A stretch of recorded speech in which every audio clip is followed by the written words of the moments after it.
আপনি জানেন, মানুষের দুষ্টতা একদিন পৃথিবীর জন্য গুরুতর বিষয় হবে। এই গ্রহের কথা ভাবুন।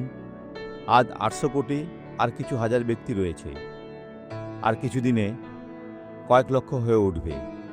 আর কিছু সময়ে পৃথিবীতে হবে, দেখুন জিরোমিও 12:4 কি বলে, কতদিন দেশ শোক করিবে ও সমস্ত ক্ষেত্রের তৃণ শুষ্ক থাকিবে। দেশ নিবাসীদের দুষ্টতা প্রযুক্ত পশু ও পক্ষীগণের সংহার হইতেছে। কারণ লোকেরা বলে, সে আমাদের শেষ দশা দেখিবে না। না, এখনই খ্রিস্টের কাছে ফিরুন। এই সাক্ষ্যটি দেখুন। আমি নিজের নাতির যত্ন করছিলাম আর বেঞ্চে আঘাত লাগে, এর ফলে পিছনের হাড় সরে গিয়েছিল। এত কষ্ট হচ্ছিল যে সহ্য করতে পারতাম না। কতদিন? প্রায় 30 বছর হয়ে গেল। এটা ওনার ছেলে আর ও শিশু ছিল। উনি এখানে থাকতেন এবং আমি তার যত্ন নিতাম। মনে হয় যেন গতকাল হয়েছে। 30 বছর? আমি অনেক কষ্ট পেয়েছি। আর গতবার যখন এসেছিলাম আমার হাঁটু সুস্থ হয়েছিল আর আমি ব্রাজিলে ফিরে যাই। জন্ম থেকে আমার হাঁপানি ছিল।